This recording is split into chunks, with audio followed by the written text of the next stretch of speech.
আল্লাহ হাবিব সাল্লাল্লাহু আলাইহি ওয়াসাল্লাম বলেন, মিফতাহুল জান্নাতিস সালাহ ওয়া মিফতাহুস সালাতিত তুহুর। প্রথমত ঈমান, কোনো মানুষ যদি ঈমান আনে, আল্লাযীনা আমানু ইউকিমুস সালাত ওয়া ইউতুজ যাকাত, প্রথমত যারা ঈমান এনেছে, যারা আল্লাহ পাক রব্বুল আলামিনকে বিশ্বাস করেছে, তার সমস্ত হুকুম আহকাম মেনে নিয়েছে, ওই সমস্ত বান্দা এবং বান্দীদের দ্বিতীয়ত যে করণীয়, এই করণীয় হচ্ছে নামাজ। নামাজ সম্পর্কে আল্লাহ পাক রব্বুল আলামিন এত পরিমাণে গুরুত্ব দান করেছেন, কিয়ামতের কঠিন ময়দানে সর্বপ্রথম যে হিসাব হবে, নামাজের আলোচনা আগামী শুক্রবার থেকে ধারাবাহিক আলোচনা হবে ইনশাআল্লাহ। আল্লাহ হাবিব সাল্লাল্লাহু আলাইহি ওয়াসাল্লাম বলেন, আউয়ালু মা ইউহাসাবু বিহিল আবদু ইয়াউমাল কিয়ামাতি আস-সালাহ। যদি কোনো ব্যক্তি, কোনো বান্দা এবং বান্দী যদি মুসলমান হয়, ঈমান আনে এবং মৃত্যুবরণ করে কিয়ামতের কঠিন ময়দানে যখন আল্লাহ পাক রব্বুল আলামিনের সামনে দণ্ডায়মান হবে, ঠিক ওই মুহূর্তে আল্লাহ পাক রব্বুল আলামিন সর্বপ্রথম তার ফেরেশতাদের মাধ্যমে যে জিজ্ঞাসার, যে প্রশ্ন তার দিকে ছুড়ে দিবেন, সেই প্রশ্ন হচ্ছে আস-সালাত। নামাজ তুমি কি পরিমাণে আদায় করেছো? নামাজ তুমি গুরুত্ব সহকারে আদায় করেছো কিনা? তোমার ফরজ নামাজ ঠিক আছে কিনা? যদি কোনো ব্যক্তির ফরজ নামাজ ঠিক থাকে, আল্লাহ পাক রব্বুল আলামিন ওই ব্যক্তিকে বিনা হিসাবে জান্নাতের মধ্যে দিয়ে দিবেন। প্রাসঙ্গিক অপ্রাসঙ্গিক আর যেই বিষয়াদি আছে, নফল, তাহাজ্জুদ, রোজা, রমজান, দান, সদকা আর যেই সমস্ত ভালো আচরণ, যেই সমস্ত সওয়াব আছে, এই সমস্ত কিছু সম্পর্কে আল্লাহ পাক রব্বুল আলামিন আর জিজ্ঞাসিত করবেন না। তবে যদি ওই ব্যক্তির ফরজ নামাজের মধ্যে যথেষ্ট পরিমাণে ঘাটতি থাকে, তাহলে আল্লাহ পাক রব্বুল আলামিন অন্যান্য প্রাসঙ্গিক অপ্রাসঙ্গিক যেই সমস্ত সওয়াবের কাজ ওই ব্যক্তির আছে, সমস্ত সওয়াবের কাজ সম্পর্কে আল্লাহ পাক রব্বুল আলামিন ওই সমস্ত বান্দা এবং বান্দীদেরকে জিজ্ঞাসিত করবেন। তারপরে যদি ওই ব্যক্তি সমস্ত আমলের জবাব দিয়ে জান্নাতে যাওয়ার উপযুক্ত হয়, তাহলে আল্লাহ পাক রব্বুল আলামিন ওই সমস্ত বান্দা এবং বান্দীদেরকে তার জান্নাত দিয়ে দিবেন।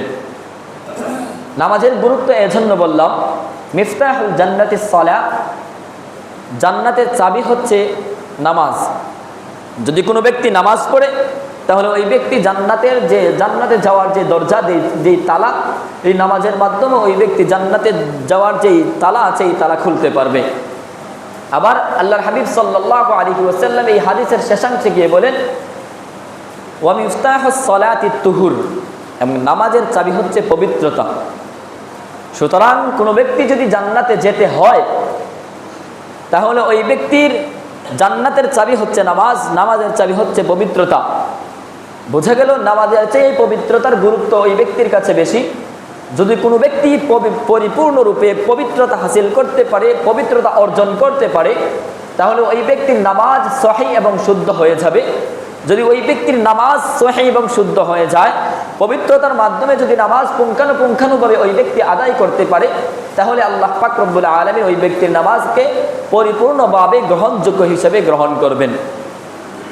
এই একটা কথা আমাদের স্মরণ রাখা প্রয়োজন, নামাজের জান্নাতের চাবি হচ্ছে নামাজ, নামাজের চাবি হচ্ছে পবিত্রতা।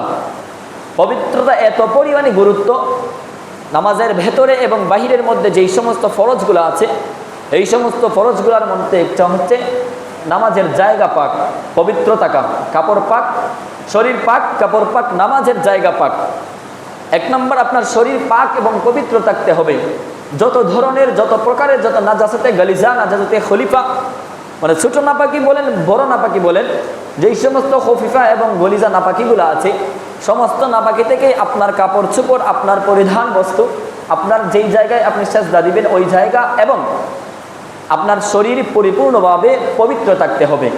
এটা হচ্ছে নামাজের পূর্ব শর্ত, নামাজের ফরজ। আল্লাহর হাবিব সাল্লাল্লাহু আলাইহি ওয়াসাল্লাম বলেন, আত-তুহুরু শাত্রুল ঈমান। শাত্রুর অর্থ অর্ধেক, কখনো এই শাত্রুর অর্থ বলা হয় অংশ। আত-তুহুরু শাত্রুল ঈমান, পবিত্রতা এত বড় গুরুত্বপূর্ণ একটা অংশ, পবিত্রতা এত গুরুত্বপূর্ণ একটা বিষয়। আত-তুহুর শাত্রুল ঈমান, পবিত্রতা শাত্রুল ঈমান, ঈমানের অর্ধাংশ। যদি কোনো ব্যক্তি পবিত্র থাকলো না, পবিত্র হলো না, তাহলে ওই ব্যক্তি, এই হাদিসের আলোকে বোঝা যায় ওই ব্যক্তি পরিপূর্ণ মুমিন না, পরিপূর্ণ ইমানদার না। কেন? যেহেতু আল্লাহর হাবিব সাল্লাল্লাহু আলাইহি ওয়াসাল্লাম বলে দিয়েছেন আত-তুহুরু শাতরুল ঈমান, পবিত্রতা হচ্ছে ঈমানের অর্ধাংশ। যদি কোনো ব্যক্তি পবিত্র থাকে, পরিপূর্ণ পবিত্রতা অর্জন করে, তাহলে ওই ব্যক্তির ঈমানের অর্ধেক একটা অংশ তার নিজস্ব খাতার মধ্যে লিপিবদ্ধ রাখলো। যদি কোনো ব্যক্তি পবিত্র থাকে না, পবিত্রতা ওই ব্যক্তি হাসিল করে না, তাহলে ওই ব্যক্তিরা ধারণা করে নিবে সে পরিপূর্ণ ঈমানদার না, অর্ধেক ঈমানদার। একদম সহজ সাবলীল ভাষায়, সহজ শব্দ, সহজ অর্থ।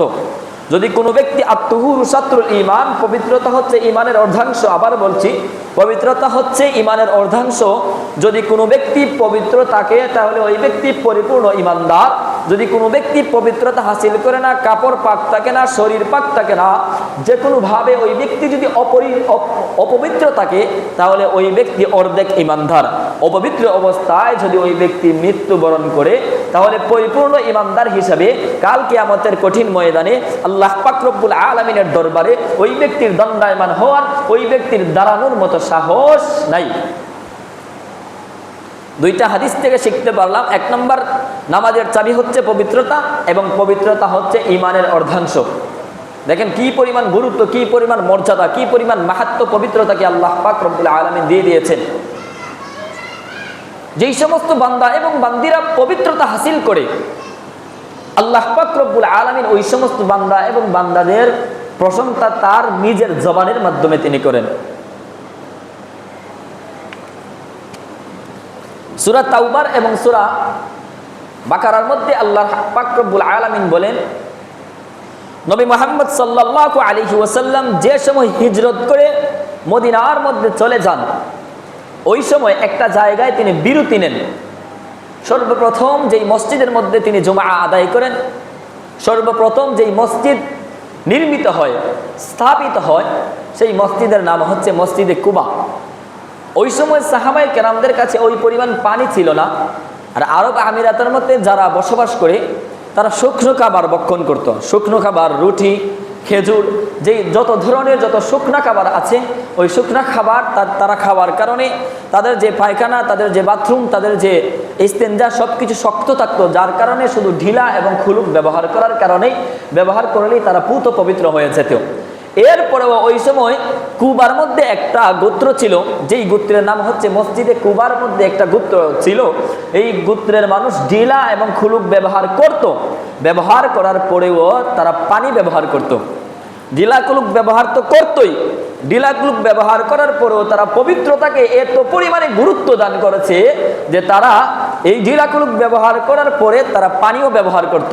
পানি ব্যবহার করার কারণে আল্লাহ পাক রব্বুল আলামিন নবী মুহাম্মদ সাল্লাল্লাহু আলাইহি ওয়াসাল্লামকে বলে দিয়েছেন, হে নবী, আপনি যে মসজিদের কুবার আশেপাশে আছেন, এখানে একটা জাতি, একটা গোত্র আছে, যেই জাতির, যেই গোত্রের প্রশংসা আমি আল্লাহ পাক রব্বুল আলামিন আমার কুদরতি জবানের মাধ্যমে আমি করছি।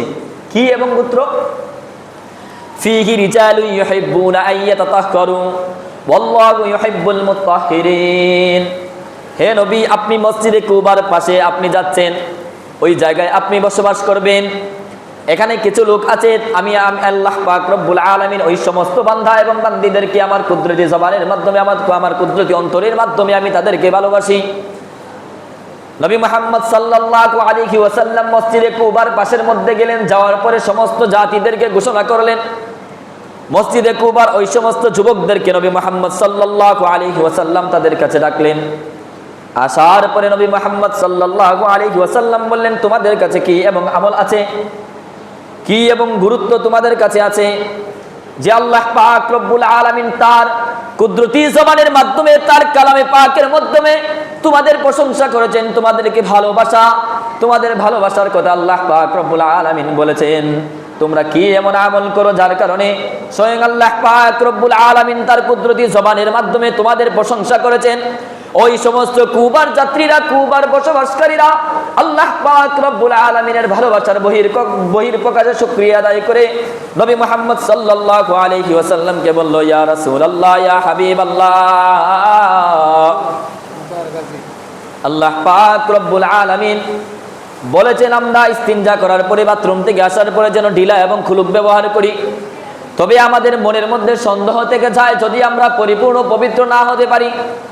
এর জন্য ইয়া রাসূলুল্লাহ কি ইয়া হাবিবাল্লাহ, প্রতিবার যখন আমরা ইস্তিনজা করি, প্রতিবার যখন আমরা বাথরুম থেকে বের হয়ে যাই, সাথে সাথে আমরা ঢিলা এবং খুলুক ব্যবহার করি এবং সাথে সাথে আমরা পানি ব্যবহার করি, পরিপূর্ণ ওযুর সাথে থাকার চেষ্টা করি।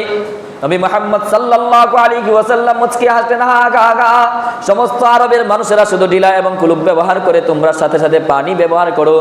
এই পানি ব্যবহারের কারণে আল্লাহ পাক রব্বুল আলামিন তোমাদের প্রশংসা করেছেন। আল্লাহ পাক রব্বুল আলামিন বলেছেন যে এই সমস্ত বান্দা এবং বান্দিরা আমি আল্লাহ পাক রব্বুল আলামিনকে রাজি এবং খুশি করার জন্য, আমি আল্লাহ পাক রব্বুল আলামিনের কুদরতি পায়ের মধ্যে সিজদা দেওয়ার জন্য, আমি আল্লাহ পাক রব্বুল আলামিনের সামনে ওই ব্যক্তি যেইভাবে দাঁড়াবে, ওই ব্যক্তি যদি পরিপূর্ণ পবিত্রতা অর্জন করে, সুন্দর এবং সুন্দর পরিচ্ছন্ন পোশাক যদি পরিধান করে, আল্লাহ পাক রব্বুল আলামিন বলেন আমার ওই সমস্ত বান্দা এবং বান্দীদেরকে আমার হৃদয়ের গভীর থেকে আমি ভালোবাসা প্রকাশ করে দিয়ে যাই। ইন্নাল্লাহা ইউহিব্বুত তাওয়াবিন ওয়া ইউহিব্বুল মুতাতাহহিরিন, নিশ্চয় আল্লাহ পাক রব্বুল আলামিন যারা হরহামেশা তাওবা করে, যারা হরহামেশা পবিত্র থাকে, তাদেরকে আল্লাহ পাক রব্বুল আলামিন ভালোবাসেন। আল্লাহ পাক রব্বুল আলামিন নিজেও পবিত্র, তিনি পবিত্রতাকে ভালোবাসেন। আল্লাহ পাক রব্বুল আলামিন নিজে পরিচ্ছন্ন, তিনি পরিচ্ছন্নতাকে ভালোবাসেন। আল্লাহ পাক রব্বুল আলামিন নিজে দয়ালু, তিনি দয়াকে ভালোবাসেন। আল্লাহ পাক রব্বুল আলামিন নিজে দানশীল, তিনি দানশীলতাকে ভালোবাসেন।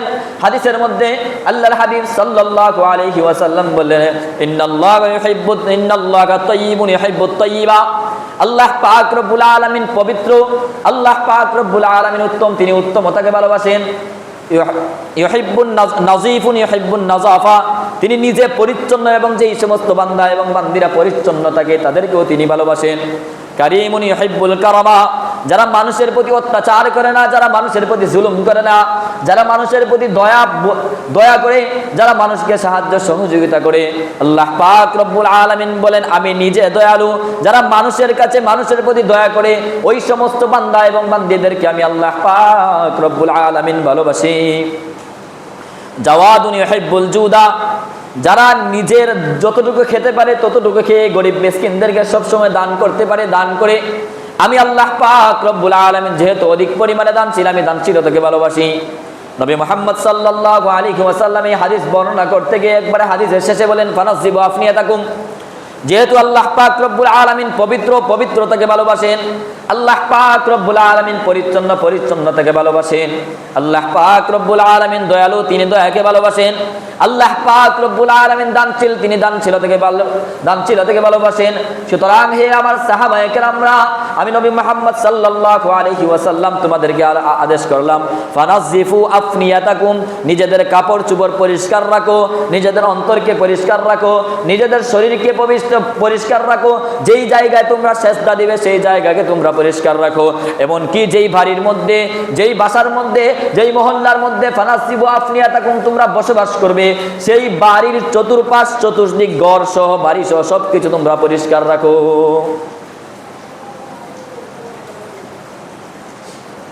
সালমান ফারসি রাদিয়াল্লাহু তাআলা আনহু,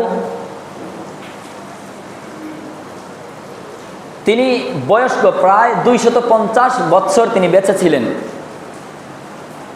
তিনি এমন একজন সাহাবী, এমন একজন প্রবীণ এবং সম্মানিত সাহাবী, নবী মুহাম্মদ সাল্লাল্লাহু আলাইহি ওয়াসাল্লামের জন্মের প্রায় 180 বছর পূর্বে তার জন্ম, আইয়ামে জাহিলিয়াতের যুগে তার জন্ম।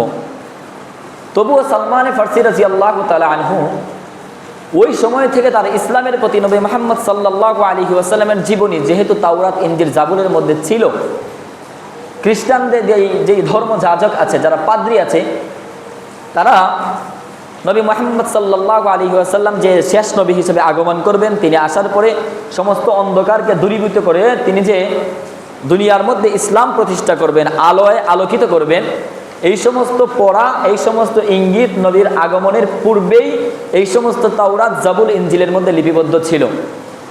সালমান ফারসি রাদিয়াল্লাহু তাআলা আনহু তিনি ইসলাম গ্রহণের জন্য তার বাড়ি থেকে রওনা হলেন। কখনো খ্রিস্টান হয়েছেন, কখনো ইহুদি হয়েছেন, কখনো বৌদ্ধ হয়েছেন।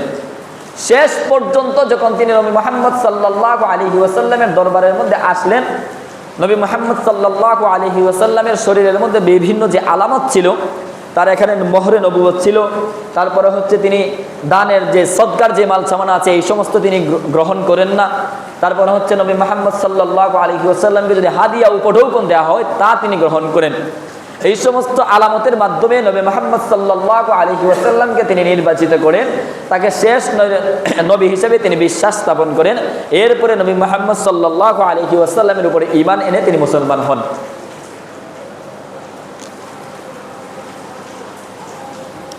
ওই প্রবীণ সাহাবী একবার রাস্তা দিয়ে হেঁটে যাচ্ছিলেন। হেঁটে যাওয়ার পরে কাফির মুশরিকরা ইসলামদেরকে নিয়ে ঠাট্টা বিদ্রুপ করে। আল কুফরু মিল্লাতু ওয়াহিদা একটা ইঙ্গিত দিয়ে দিই আপনাদেরকে। বাংলাদেশে দেখবেন হিন্দু, বৌদ্ধ, খ্রিস্টান ঐক্য ফ্রন্ট আছে।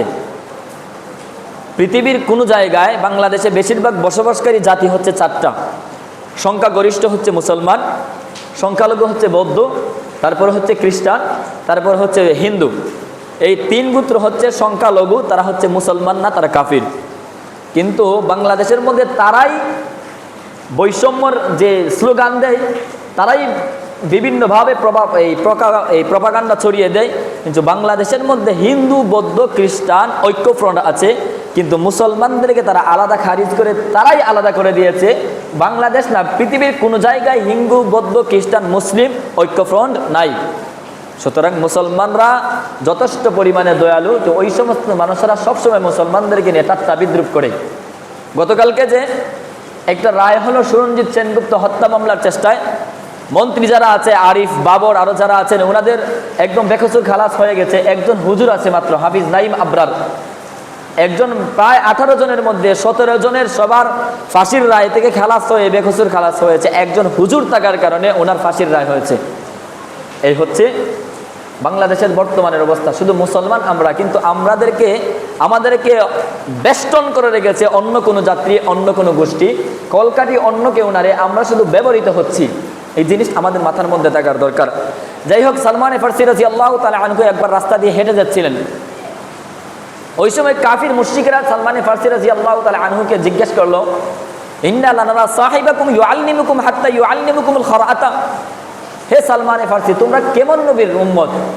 শুনলাম তোমাদের নবী তোমাদেরকে নাকি বাথরুমে যাওয়ার হেসে হেসে বলতেছে, ক্রিটিসাইজ যেভাবে করে, তোমাদের নবী নাকি তোমাদেরকে বাথরুমে যাওয়ার, বাথরুমে গিয়ে কি করতে হয়, কিভাবে কি করতে হয় এগুলো শিক্ষা দেন। কি এমন নবী তোমরা পাইলায় যেই নবী তোমাদেরকে পুঙ্খানুপুঙ্খ গোপনীয় জিনিস তোমাদেরকে শিক্ষা দেয়? এই বলে সবাই হাসতেছে। সালমান ফারসি রাদিয়াল্লাহু তাআলা আনহু এই সময় বুক বড় আশা নিয়ে তিনি তাদেরকে বললেন, না, ইন্নাহু ইয়ানহানা আন নাস্তাকবিলাল কিবলাতা।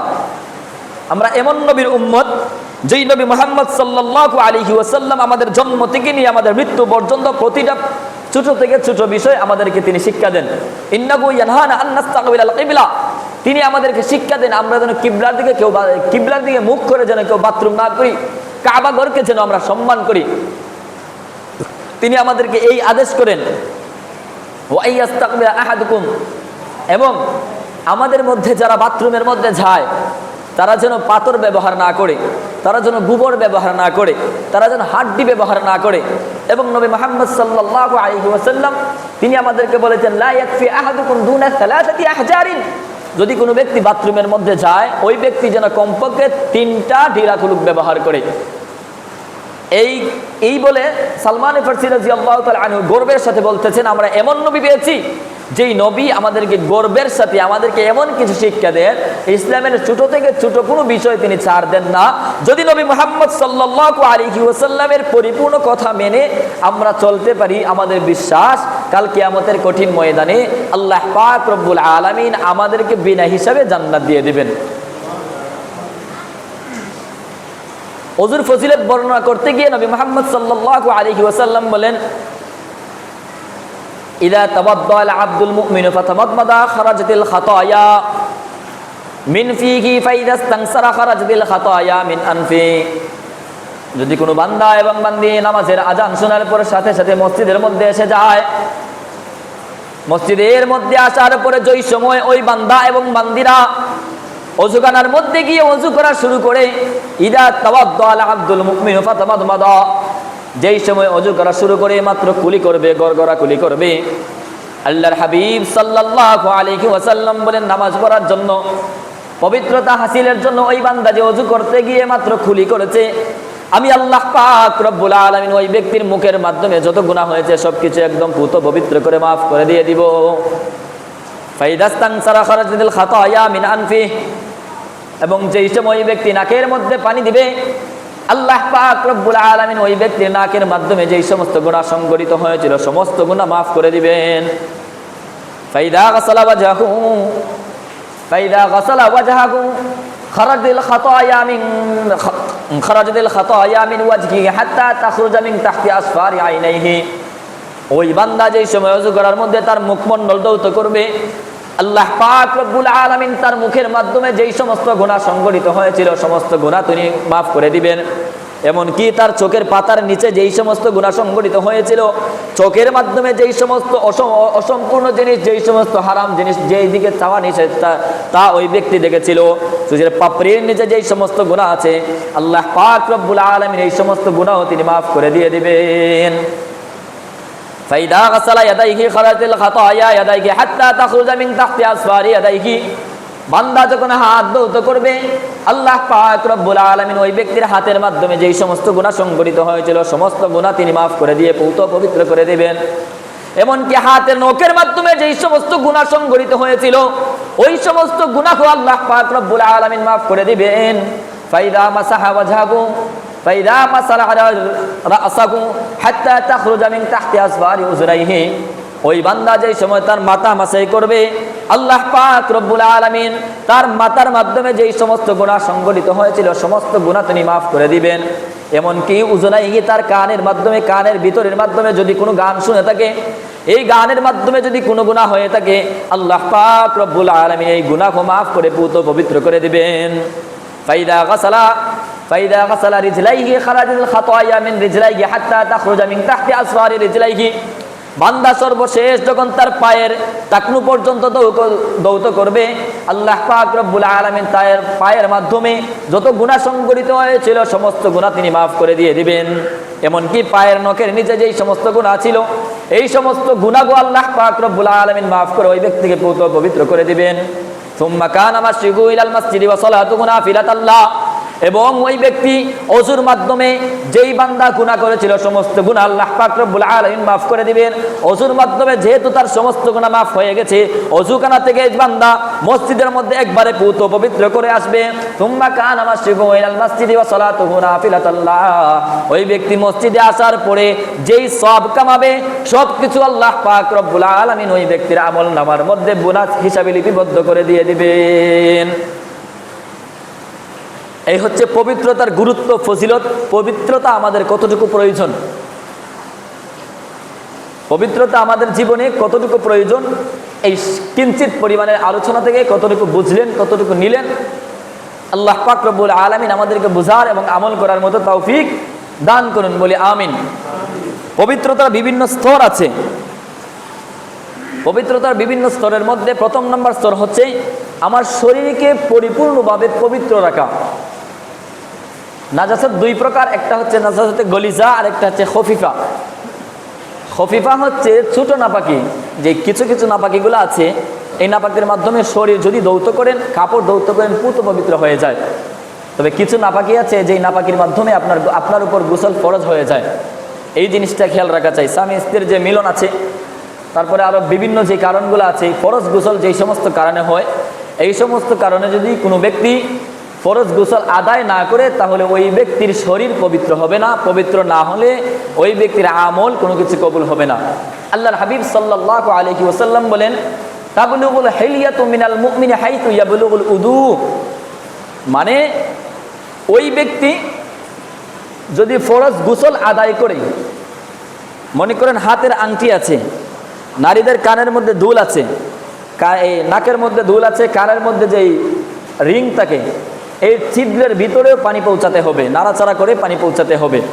যদি চুল পরিমাণ জায়গা যদি খালি থাকে, চুল পরিমাণ জায়গা যদি ফরজ গোসল থেকে শুকনা থাকে, তাহলে ওই ব্যক্তির গোসল হবে না। ফরজ গোসল যদি না হয় তাহলে ওই ব্যক্তির কোনো ধরনের কোনো আমল কবুল হবে না। সবসময় ওই ব্যক্তি অপবিত্র থাকবে, নাপাক থাকবে। ফরজ গোসলের মাধ্যমে, ফরজ গোসল যদি থাকে, ওই ব্যক্তির কোনো আমল আস্তাগফিরুল্লাহ যা কিছু করুক কোনো কিছুই আল্লাহ পাক রব্বুল আলামিনের কাছে কবুল হবে না। আল্লাহর হাবিব সাল্লাল্লাহু আলাইহি ওয়াসাল্লাম বলেন, মান তারাকা মাউদিআ শা'রাতিন মিন জানাবাতিন লাম ইয়াগসিলহা ফুইলা বিহা কাযা ওয়া কাযা মিনান নার।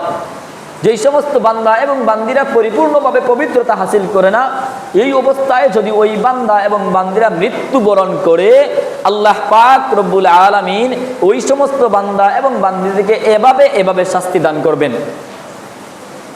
নবী মুহাম্মদ সাল্লাল্লাহু আলাইহি ওয়াসাল্লাম বলেন, ইস্তানজিকু মিনাল বাউল ফা ইন্না আম্মাতা আযাবাল কবরি মিনহু। ইস্তানজিকু মিনাল বাউল, পেশাবের যে চিটা আছে এই চিটা থেকে তোমাদের কাপড়, তোমাদের শরীর তোমরা পবিত্র রাখো। পেশাবের যে চিটা, নাপাকির যত ধরনের যত ছিটা ফিটা আছে সবকিছু থেকে তোমাদের শরীর, তোমাদের কাপড় তোমরা পরিষ্কার রাখো। অনেকে বলে যে বাচ্চাদের পেশাব নাপাক না, অনেকেই এই কথা বলে, এটা ভিত্তিহীন ডাহা মিথ্যা কথা। পেশাবের মধ্যে কোনো পার্থক্য নাই। তবে এখানে একটু আলাদা করে দিয়েছেন যে পুরুষের প্রস্রাব আর নারীদের প্রস্রাব হয় গাঢ়, দুর্গন্ধময় এবং এটাকে বেশি করে দৌত করতে বলা হয়েছে। এবং পুরুষ যেই সন্তানগুলা, যে বাচ্চাগুলা, তাদের প্রস্রাব নারীদের তুলনা থেকে কম গাঢ় হয়, যার কারণে পাতলা হয়, এই অত পরিমাণ ধৌত করতে হয় না।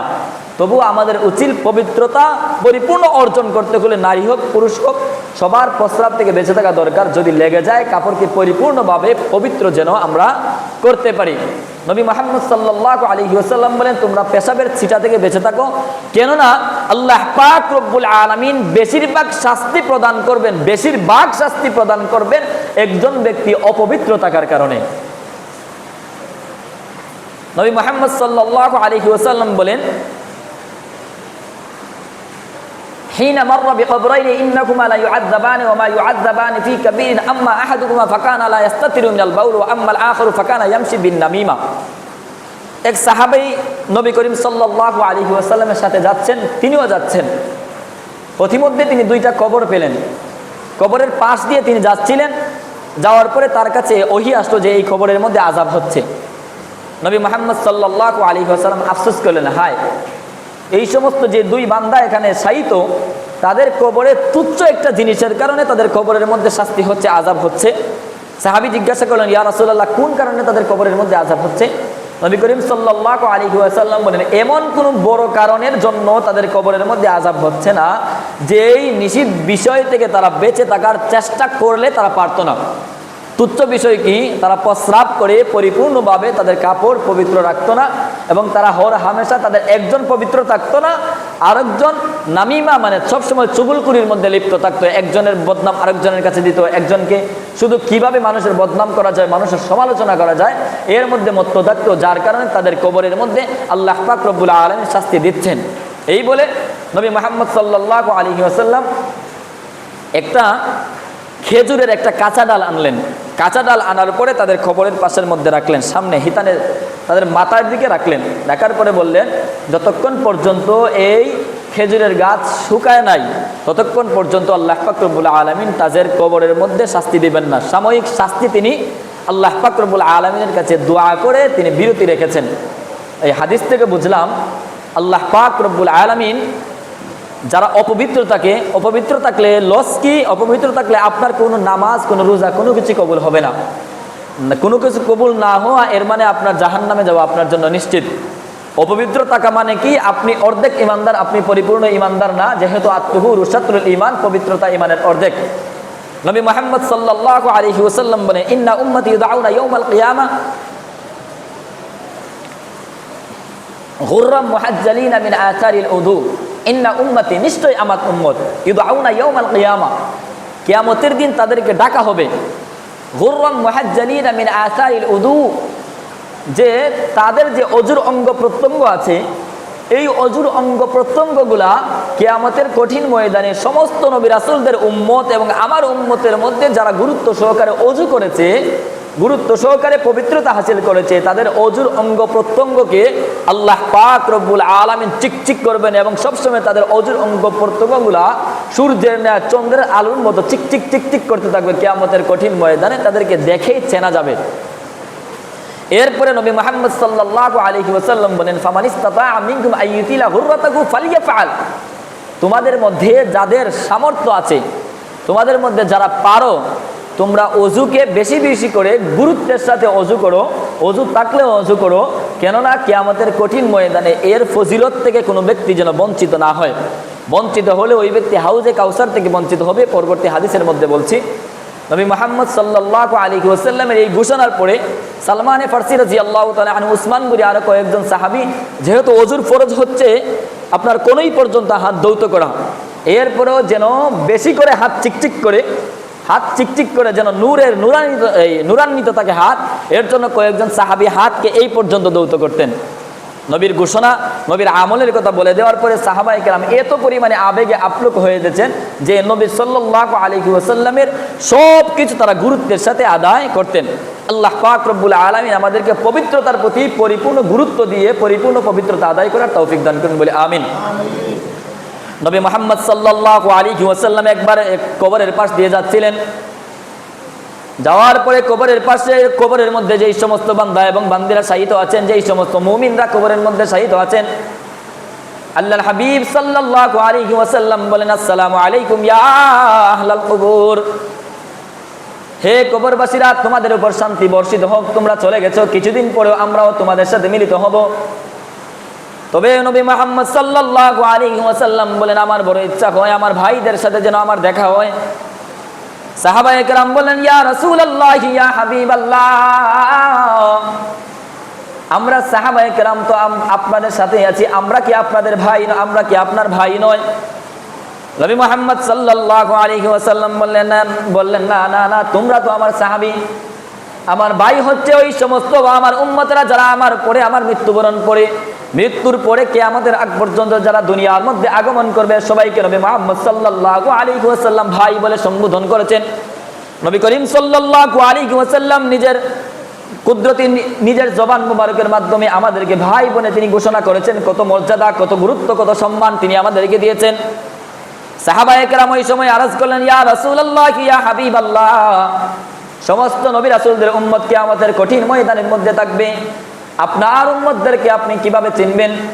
নবী মুহাম্মদ সাল্লাল্লাহু আলাইহি ওয়াসাল্লাম বলেন, আমার উম্মতকে চিনতে আমার কোনো কষ্ট হবে না, আমি দেখেই তাদেরকে চিনতে পারবো। ইয়া রাসূলুল্লাহ, আপনার উম্মতদেরকে, আপনার পরবর্তী উম্মত, আপনার ভাইদেরকে আপনি কিভাবে চিনবেন? নবী মুহাম্মদ সাল্লাল্লাহু আলাইহি ওয়াসাল্লাম বলেন, আমার উম্মতের মধ্যে যেই সমস্ত বান্দা এবং বান্দিরা আযান শোনার সাথে সাথে মসজিদের মধ্যে যাবে, গুরুত্বের সাথে তারা অজু করবে, পবিত্রতাকে পরিপূর্ণ গুরুত্বের সাথে পবিত্রতা অর্জন করবে, কাল কিয়ামতের কঠিন ময়দানে যখন হাসরের মাঠ যখন অনুষ্ঠিত হয়ে যাবে, যদি শত শত কালো গুরাহের মধ্যে যদি একটা চান কপালের সাদা, হাত সাদা, পা সাদা, কপালের মধ্যে সাদা টুকরাওয়ালা একটা ঘোড়া থাকে, তাহলে তো তোমরা চিনতে পারবে। হে রাসূলুল্লাহ, আমরা চিনতে পারবো। নবী মুহাম্মদ সাল্লাল্লাহু আলাইহি ওয়াসাল্লাম বলেন, ঠিক তেমনি ভাবে কিয়ামতের কঠিন ময়দানে সমস্ত নবীদের উম্মতের মাঝে আমার যেই সমস্ত উম্মতেরা থাকবে, আমার উম্মতের যে অজুর পানি তাদের চেহারার মধ্যে থাকবে, চেহারার সূর্যের আলো এনে চিকচিক করতে থাকবে, তাদের হাতের পানি, হাতের মধ্যে অজুর পানি লেগেছিল, হাত চিকচিক করতে থাকবে, যেই সমস্ত অঙ্গ প্রত্যঙ্গ গুলায় অজুর পানি লেগেছিল, কাল কিয়ামতের কঠিন ময়দানে আমি আল্লাহর হাবিব সাল্লাল্লাহু আলাইহি ওয়াসাল্লাম তাদেরকে এভাবে চিনতে পারবো, তাদের অঙ্গ প্রত্যঙ্গ গুলা একদম আমার কাছে চিকচিক করতে থাকবে। আমি হাউজে কাউসারের পাশে থাকবো, তারা ধারাবাহিকভাবে আমার কাছে আসবে, আমি হাউজে কাউসারের পানি তাদেরকে পান করতে দিব। ধারাবাহিকভাবে আমার সমস্ত সাহাবায়ে কেরাম, আমার সমস্ত ভাইয়েরা হাউজে কাউসারের পানি পান করবে। তবে এক জাতি, এক গোত্র আমার কাছে আসলেও তাদেরকে পানি পান করতে দেওয়া হবে না। কোন সে জাতি, কোন সে হতভাগারা যারা মুসলমান হয়ে কিয়ামতের কঠিন ময়দানে হাউজে কাউসারের পানি পান করতে পারবে না, আল্লাহর হাবিব সাল্লাল্লাহু আলাইহি ওয়াসাল্লাম ফেরেশতাদেরকে জিজ্ঞাসা করবেন কোন সে কারণে তারা হাউজে কাউসারের পানি পান করতে পারবে না।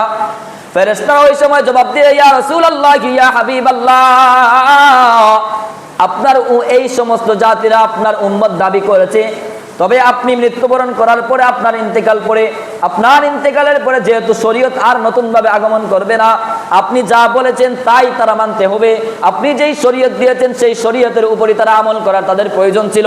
কিন্তু রাসূলুল্লাহ বড় দুঃখের বিষয়, আপনি যাওয়ার পরে তারা দ্বীনকে বিকৃত করেছে, নতুন নতুন জিনিসকে আবির্ভাব করে তারা তাজিয়া করেছে, তারা মিলাদুন নবী সহ আর অন্যান্য যে অপ্রাসঙ্গিক যে নবগঠিত নতুন যে আমলগুলো আছে তারা ইসলামের দ্বীনের মধ্যে তারা প্রবেশ করেছে। যার কারণে আল্লাহর হাবিব সাল্লাল্লাহু আলাইহি ওয়াসাল্লাম বলেন, মান আহদাসা ফি আমরিনা হাযা মা লাইসা মিনহু ফাহুয়া রাদ্দুন, যা আমার দ্বীনের অন্তর্ভুক্ত নয়, যা আমার দ্বীনের মধ্যে নয়, যদি কোনো ব্যক্তি ওই সমস্ত বিষয়াদি দ্বীনের মধ্যে প্রবেশ করার চেষ্টা করে তারা প্রত্যাখ্যান হয়ে যাবে। আনা বারিউম মিম্মান হালাকা ওয়া খালাকা ওয়া সারাকা, এই সমস্ত বান্দাদের অপ্রাসঙ্গিক এই অনাচার যে কাজগুলা, এগুলো আমি আল্লাহর হাবিব সাল্লাল্লাহু আলাইহি ওয়াসাল্লামের কাছে গ্রহণযোগ্য হবে না। এই বলে নবী মুহাম্মদ সাল্লাল্লাহু আলাইহি ওয়াসাল্লাম তাদেরকে বলেন, সুহকান সুহকান সুহকান।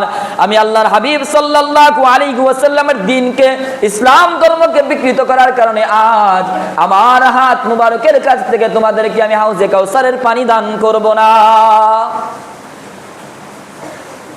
এই হচ্ছে পবিত্রতা সম্পর্কে সংক্ষিপ্ত আলোচনা। সময় যেহেতু শেষ, বিশেষ করে ওযু, গোসল, তায়াম্মুম, কাপড় পাক, শরীর পাক, এই সমস্ত পবিত্রতার দিকে সবসময় বেশি গুরুত্ব দিবেন। এগুলো হচ্ছে ঈমানের অর্ধাংশ। বাথরুমে যাওয়ার সময় আল্লাহুম্মা ইন্নী আউযু বিকা মিনাল খুবুসি ওয়াল খাবাইস, এগুলো নবীজি শিক্ষা দিয়েছেন। প্রস্রাবে বসতে হবে বসে বসে। তারপরে ইদা আতাইতুমুল গায়িতা ফালা তাস্তাকবিলুল কিবলাতা ওয়ালা তাস্তাদবিরুহা, প্রস্রাবে বা পায়খানায় যখন বসবেন কাবার দিকে মুখও করবেন না, কাবার দিকে পিঠও করবেন না। এটা নবী করিম সাল্লাল্লাহু আলাইহি ওয়াসাল্লাম নিজের কুদরতি জবানের মাধ্যমে আমাদেরকে নিষেধ করে গেছেন। সুতরাং এই সমস্ত কাজগুলা আমাদেরকে আল্লাহ পাক রব্বুল আলামিন যেন পরিপূর্ণ পবিত্রতা অর্জন করে সেই অনুযায়ী আমাদেরকে চলার এবং আমল করার মধ্যে তৌফিক দান করুন, বলে আমিন।